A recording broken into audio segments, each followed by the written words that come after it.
Welcome to the Slop Temple. We pray this video helps. In this video, I will explain how to use VLOOKUP in Excel. VLOOKUP is a powerful function that helps you find specific information in large datasets. Imagine you have two separate lists, and you need to match data between them based on a common identifier. VLOOKUP allows you to do this quickly and efficiently, saving you a lot of time and effort.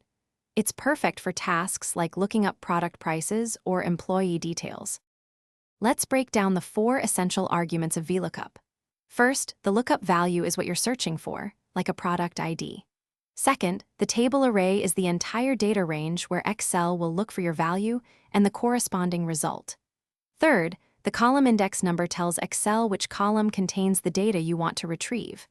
Finally, the range lookup specifies whether you need an exact match, which is usually false, or an approximate match, which is true. Let's walk through a quick example.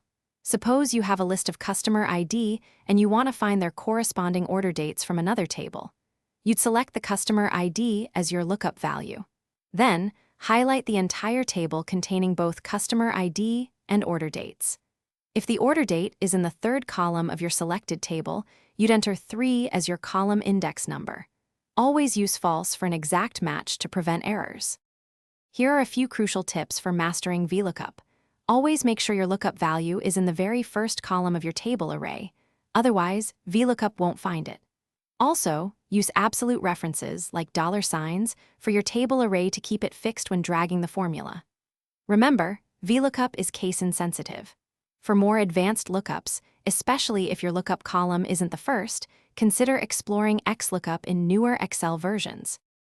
Thanks for watching. Consider subscribing if we helped you.